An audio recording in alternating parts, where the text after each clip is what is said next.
Hello, Dr. Gurpreet Singh Kalra. Welcome once again to the Indian Fertility Show. As my all audience knows that you are a medical director of our clinic and you have given a keynote speech, and that was really good on the technology and how the history and the technology and what it is involved in the field of infertility and reproductive medicine. Thank you for that. Now we are addressing one of the most important topics is PCOS.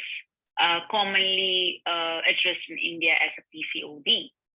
And as we all know, the global prevalence of PCOS is, I guess, highest of all the reproductive, if you put the disease or the condition. And in India, it's on the rise. And the recent study says that 20% of women who have been actually diagnosed with PCOS, and we don't know how many percentage of women who have not even entered a gynec, and we don't even know what's the actual prevalence rate of it. And there is a lot of myth around it, especially with respect to fertility. You know, when they come and they say, you know, I have a PCOS, I have a PCOD, can I get pregnant? And we all know that yes, you can. But there's people who are not in the field of science. They have this notion, oh God, I have PCOD, I cannot get pregnant. And yeah, we would like you to talk more about this and more about how and what are the options. What is actually PCOS? Because I know in my practice, when people come, they are actually looking for one prescribed pill. Okay, you have PCOS, have this and should be sorted. They don't understand it's a lifestyle disorder. It's not something can be cured with a pill or something. It's a management. You can, of course, reverse it, but you can't eradicate it. And yeah, we want you to talk all about PCOS and with respect to infertility. So over to you, Dr. Kalra. Thank you. Thanks, Manali. I am again glad to be here and have the opportunity to speak to our citizens to talk about a very common condition and also a condition with lots of misunderstandings, myths, especially amongst our citizens and patients. And I think it won't be going too far saying that you probably read my mind. You said absolutely appropriately how variable is the understanding of polycystic ovarian syndrome. And it's so important for people to understand first what it is causing it, what can it do to me, to pregnancy, to my life, implications, the role of lifestyle. And I'm going to address exactly all that today. And I'm going to address it in a simple way, in a language I'm hoping our citizens will understand and will benefit from it. Because if you understand first as a patient, you are more in control of your treatment, your outcomes, your experience, and your future. So I'll share my screen, start talking on polycystic ovarian syndrome, and mainly focusing on subfertility, but also a little bit more around it. Now, it won't be wrong if I said that polycystic ovarian syndrome tends to be the bread and butter of a number of fertility interested gynecologists, fertility specialists, more importantly.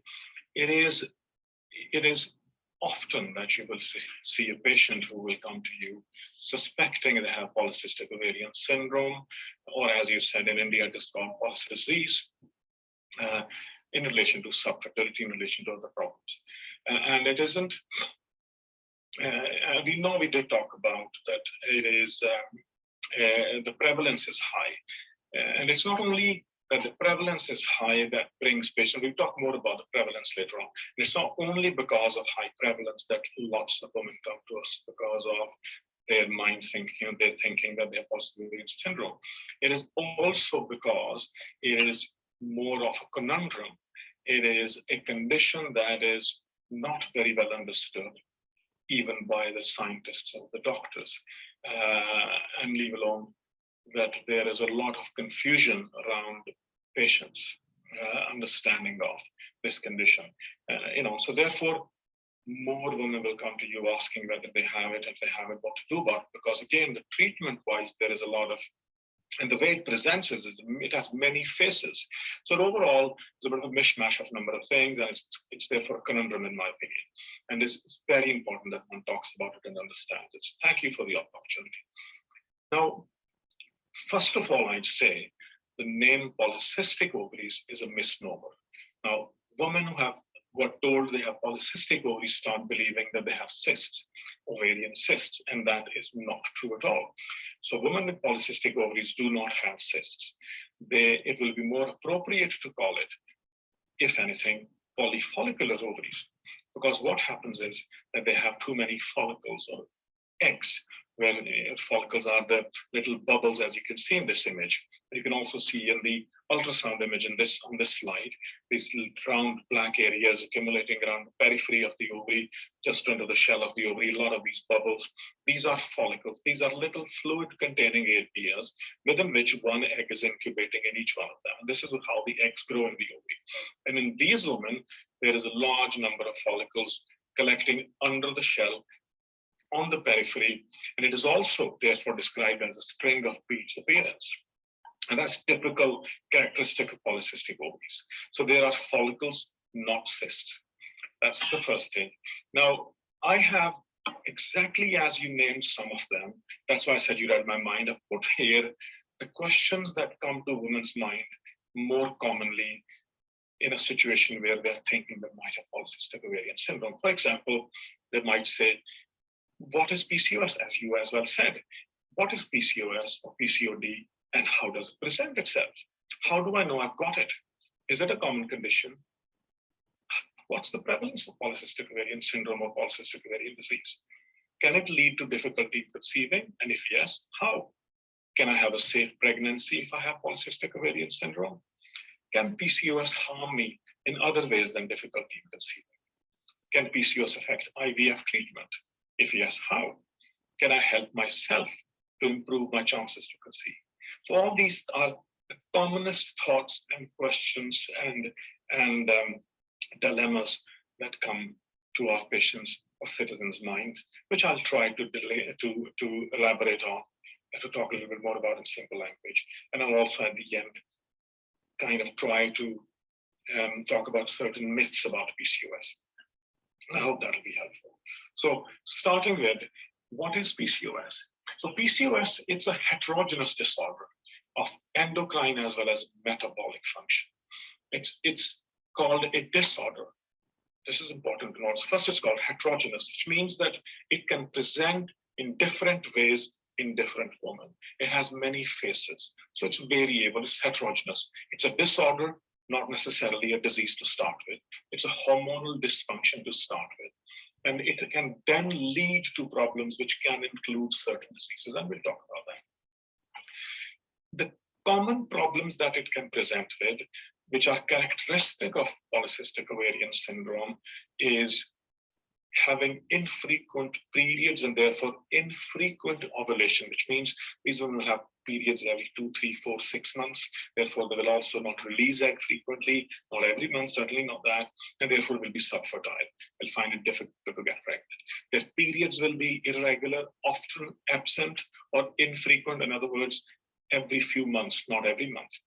And they will often have androgen excess, which means the male level hormones, so both male and females produce both male and female hormones. While females produce a lot more female hormone, small amount of male hormone, males produce a lot more male hormone, a small amount of female hormone in their bodies. But in these women who have PCOS or PCOD, their male hormone levels are higher than otherwise, not as high as males, but higher than otherwise, which leads to certain problems for them. For example, excessive hair growth on their face, arms, chest, and acne, etc. We'll talk about that. Now, what that means is either polycystic ovarian syndrome has multiple causes, or it has a cause that can explain all that. And that's the conundrum. Now, what we know so far, it has got a strong genetic element. We see them in the families. The mother has it, mother's sister has it, the daughter will have it, her sibling sisters may have it, and so much so that even men in those families will exhibit certain characteristics. So it does certainly run in families, in genes.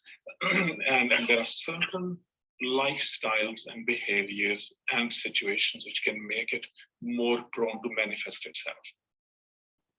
Now, what is PCOS? There are a number of diagnostic criteria, number of conventions that define PCOS, which have been used over the years.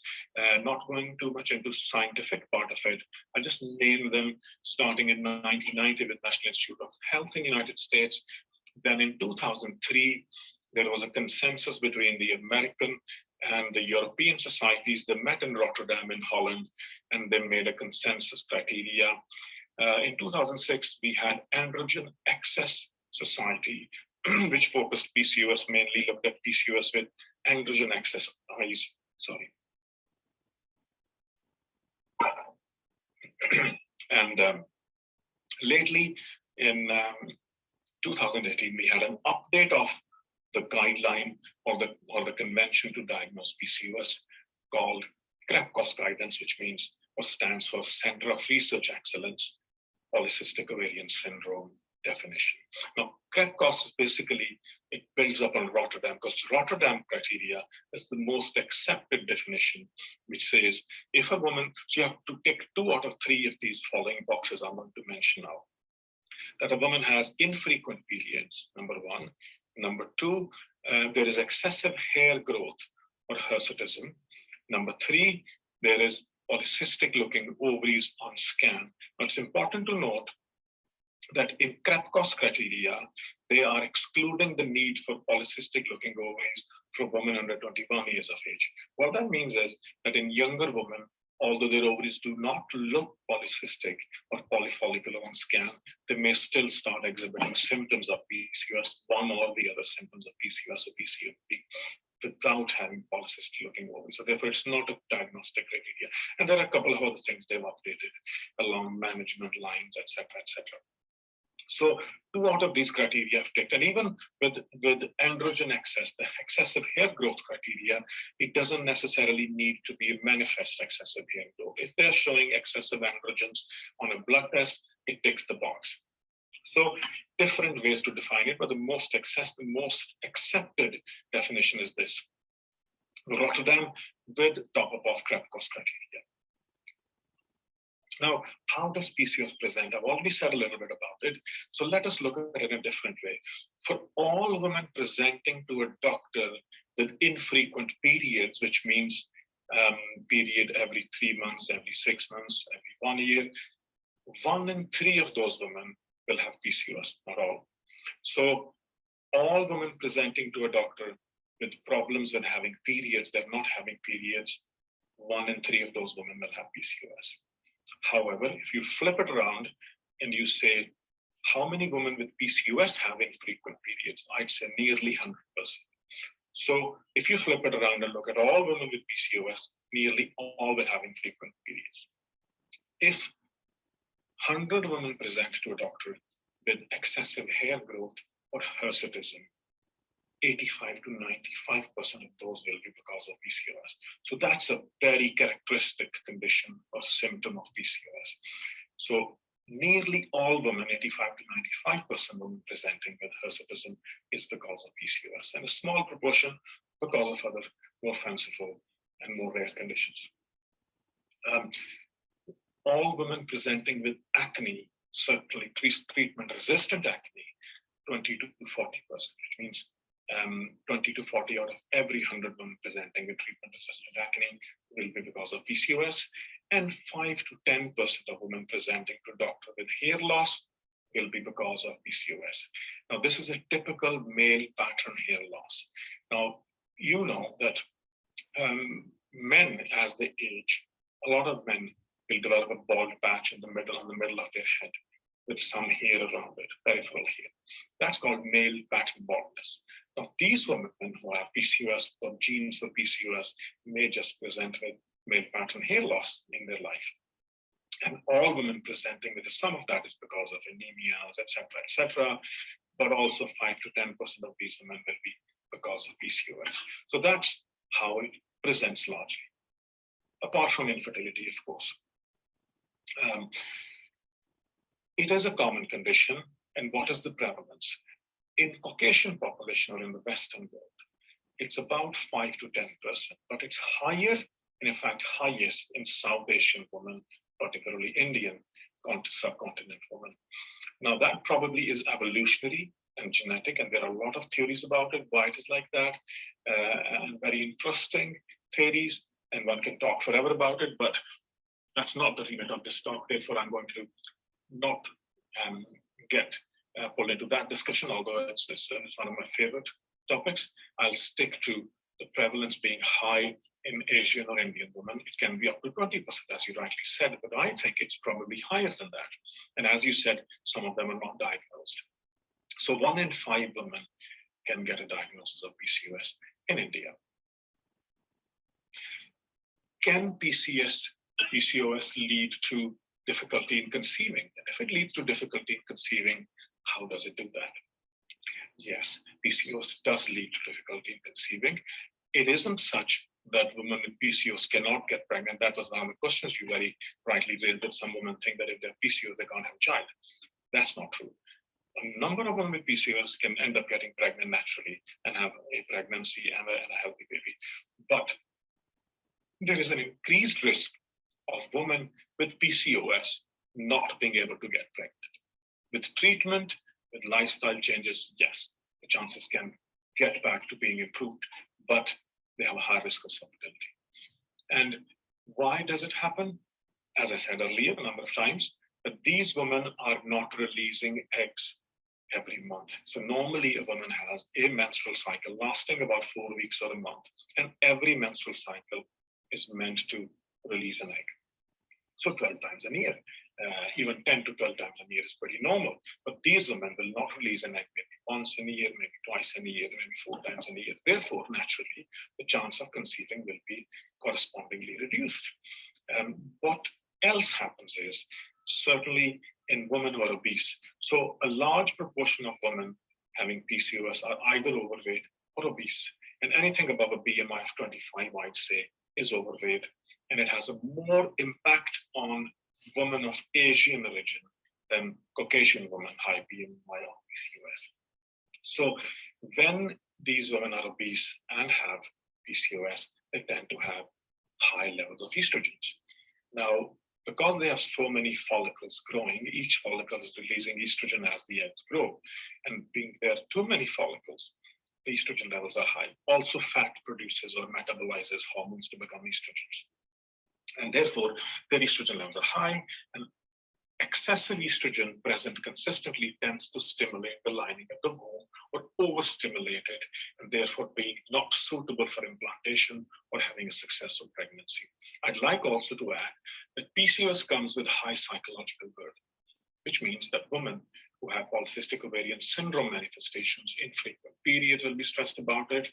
Excessive hair growth on face is very distressing. They can socially isolate themselves. They start feeling negative about themselves, lose their confidence, and other things. And if they are overweight, it adds to the problem. So with that psychological burden going on, the relationships are difficult, intimacy is difficult, and therefore chances of conceiving are reduced. So a lot of things are acting on reducing the chance of success here. Is my pregnancy safe if I have PCOS or I first fall pregnant? Yes, largely it is safe, but there is increased risk of complications in pregnancy if you have PCOS. That has been proven with good evidence. Also, women with PCOS tend to have high risk of miscarriages. Now, I said the pregnancies are high risk, and there was a very good study published in, I think it was The Lancet, in 10 or 20 years ago from Sweden, from Karolinska Institute, which studied more than 200,000 pregnancies in women with PCOS. And they found out, I think it was a large number of women with PCOS compared with 200,000 pregnancies, I think one way or the other. I don't remember exactly right now, but it was a good study with good evidence. And they showed that PCOS is an independent risk factor, irrespective of their BMI, irrespective of whether having IVF or not. They independently have increased risk of complicated pregnancy, starting with gestational diabetes. So getting diabetes in pregnancy, the risk is increased by 130%. So the odds ratio are 2.3, which means in simple terms that the risk is increased by more than 100%. It is doubled or more than doubled. Getting hypertension in pregnancy, the risk is 45% increased. Getting babies which are bigger for the dates, it is 39% increased. babies aspirating the meconium or their own poo or birth water at birth, that risk is increased, nearly doubled. Having low APGAR score. APGAR score is a way the obstetricians and the pediatricians grade the baby's well-being at birth. They look at baby skin color, muscle tone, breathing ability, screaming ability. All those things are taken into account, and the score is given. That's APGAR score. And a low APGAR score means the baby is not doing very well. So these women will have a 49% increased risk of having babies with low APGAR score at birth. Also, more serious than anything else, these women have 120% increased, more than double increased risk of having very premature babies at 28 weeks or before. And these babies are at high risk of having complications, deficits, including neurological, brain, bodily functions, etc., in their life. So there are some serious risks. All these risks, I'm not trying to scare anybody here. All these risks are relative risks, which means it's important to clarify how risk functions.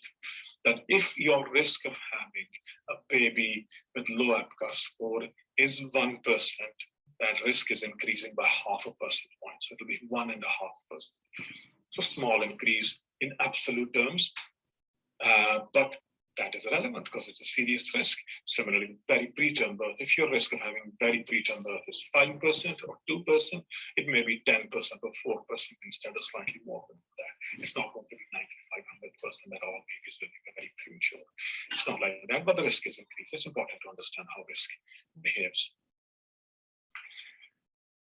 Can PCOS harm me in other ways than difficulty in conceiving or its symptoms? Yes, it can. Now, in Caucasian population, we know in Europe, in US, in UK, 50%, nearly half of the women will be obese and have PCOS.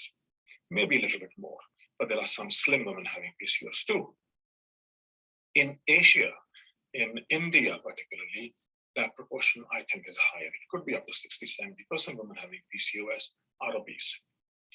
And therefore, obesity has its own risk, and PCOS has its own risk, and they synergistically cause more harm. Now, what happens when you're obese is that for some reason, your insulin becomes ineffective.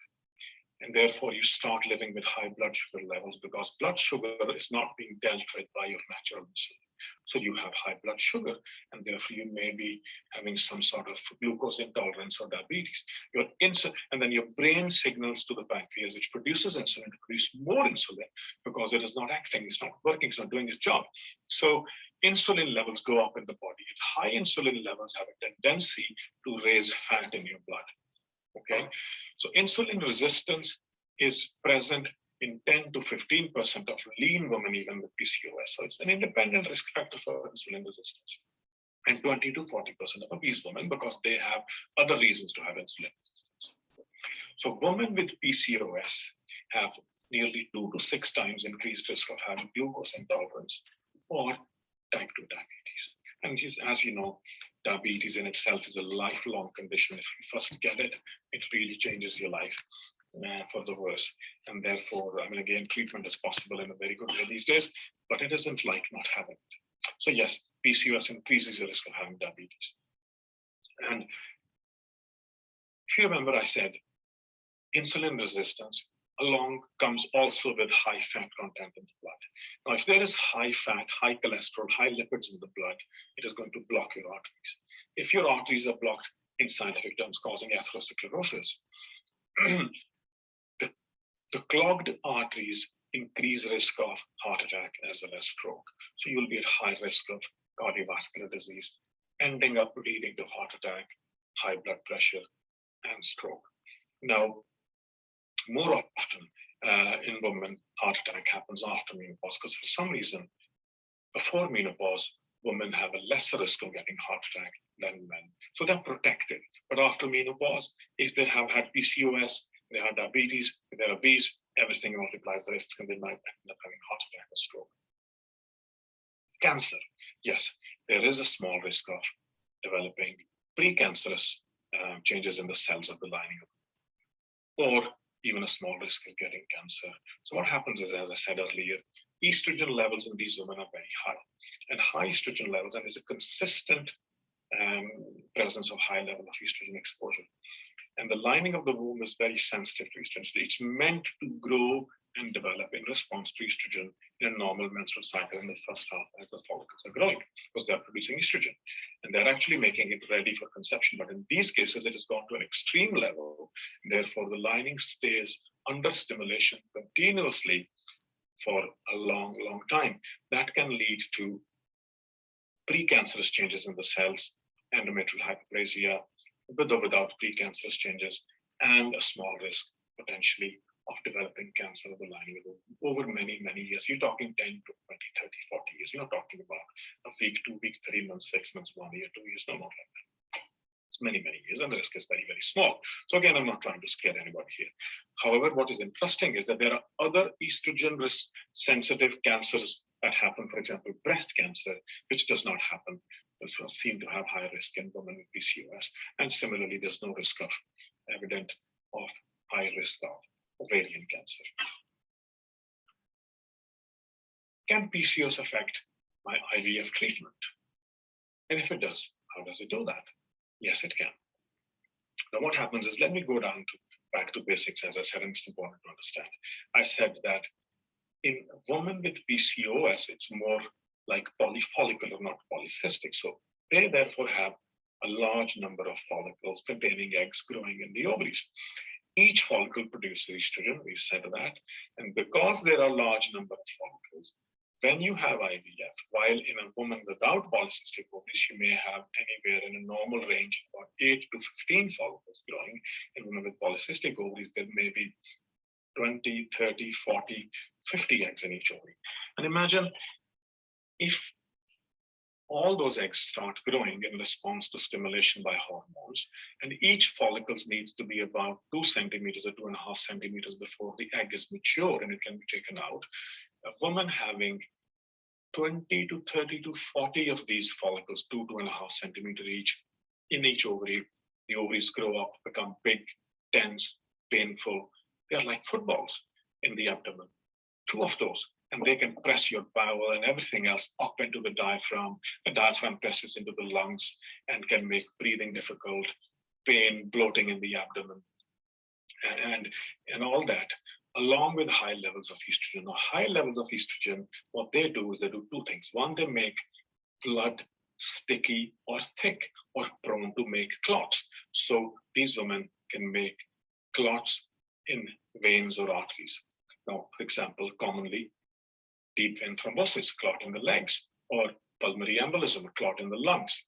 And these clots in the lungs and clots from the legs can move into the lungs and can make very high risk situations. So it also, these hormones make blood vessels leaky. So fluid can leak out into the abdomen, into the extravascular space, into the lungs, and multiply those symptoms is already talked about.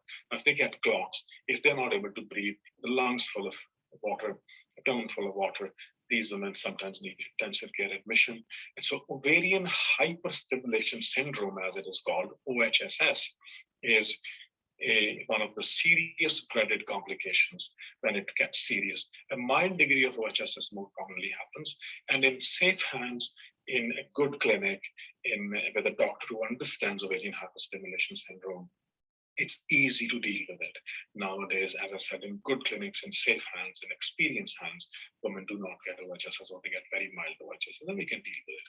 But that risk is there, and that's how it can affect your IVF treatment. What then has to be done to minimize the risk? That we don't put the embryo back. If we put the embryo back in that cycle of IVF and you're having OHSS, it's like fuel on fire, because embryo implants produce more hormones, and the whole complex of these changes going on potentiates, and the woman can get really bad. And the late OHSS that happens after the embryo implants is usually the one that causes more damage. So it is one of the most dreaded complications. It can cause a lot of harm in IVF treatments if you get it, but in safe hands, in good clinics, in experienced hands, you are safe and you don't get severe OHSS. It's very rare, and you might get a bit of mild OHSS, which can be dealt with. So this is a graphic representation of what happens in women with OHSS. You see the ovaries have become big. There are lots of bulges on it, like the number of follicles growing. There is fluid in the abdomen, and there's fluid in the lung. And that is a good way to explain it. But remember, there can be clots in the veins or arteries. That makes things much worse. So can I help myself to help me conceive? Can I do something myself instead of just having the medical management or going to a doctor? Yes, do go to a doctor because you need to diagnose. So what I've been trying to do today is exactly one of those things, raise the awareness. So if you understand what PCOS is and how it presents itself and what you need to do, go to a doctor and get your diagnosis confirmed, but go to a person who understands it well, because there is some misunderstandings. And then, as I said, it's a conundrum. It is easy to get misled into things. So awareness and early diagnosis is important. Get specialist opinion and plan your fertility in advance. Manage manifestations early to minimize risk of isolation and psychological burden. For example, hirsutism. Weight loss is the key. If you ask me, what is the one single thing I can do myself to treat myself and make my chances of conceiving better, to make my future better, to avoid the complications of PCOS, as weight loss. If you can lose weight, there is good studies, good evidence suggesting that by losing 5% weight, your chance of ovulation increases by 60%. So please do that. Change your lifestyle, exercise, diet, and remember, you're not alone. So psychological burden is heavy. You're not alone. Get in touch with self-help groups. Get in touch. Speak to other women who have PCOS. Talk to your doctor. Talk to the nurses. Get your information. Get your awareness up. That's what you can do about it, and that helps.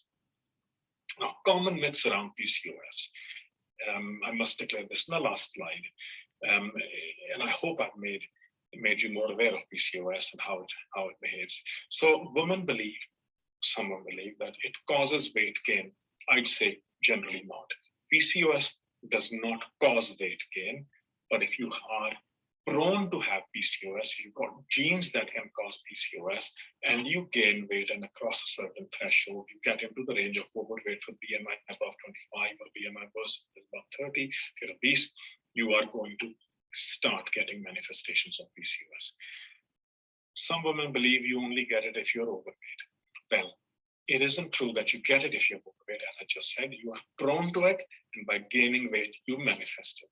And similarly, as I said in the last slide, you can turn it back around to go back if you lose weight. You cannot get pregnant if you have PCOS. That's wrong.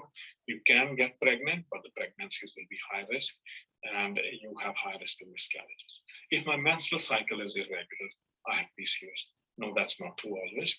As I said, 100 women with infrequent periods or irregular infrequent periods, 1 in 3 will have PCOS, but all women with PCOS, if you flip it around, will have infrequent periods.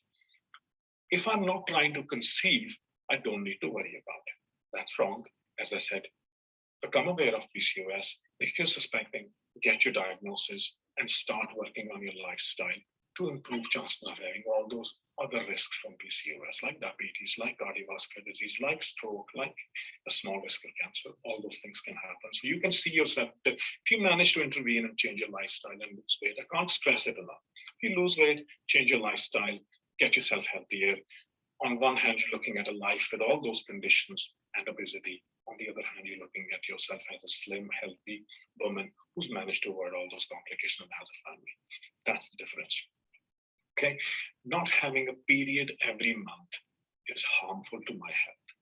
It isn't, generally not. But yes, if you have PCOS, and if you have a lot of estrogen circulating, and if it's stimulating your lining every day and every moment, then yes, it will be sensible to go to your gynecologist and get some kind of pill which can cause you have regular period, if not every month. Every 3 months will be. You don't need to have every month. There's no need to worry about it, but a period every 3 to 6 months will help build down the lining, which is overstimulated. I did something wrong to cause it. No, you didn't. It is not something you can do. In an indirect way, if you are gaining weight, yes, you may be increasing the risk of having polycystic ovarian syndrome. And I'm not for a moment saying that you're gaining weight is your fault. There are women who have genetic predilection to be obese. There are women who are in circumstances which are stressful, which are difficult, who end up gaining weight. There are women who have relationship issues, have hirsutism, and therefore have a heavy psychological burden, and therefore end up getting depressed and gaining weight. So all those things are going on. And it's no reason. It is not a woman's fault. But yes, awareness and then getting yourself together and losing weight will help. But no, you didn't do anything to cause it. All women with PCOS will have excessive hair growth. Well, nearly 85 to 95% of women who have PCOS will eventually start having excessive hair growth. That risk is quite high. And I hope I have dispelled certain myths, and I hope I've clarified a few things, and I hope you understand PCOS better, and you will use that knowledge to improve your own life and situation and your chances to have complete your family. And I wish you all the best with that. Thank you very much.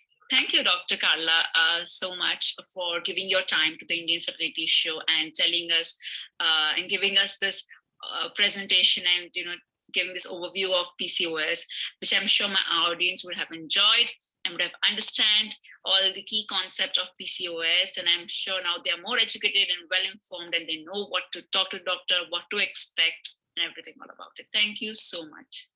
You're very welcome. Thank you very much.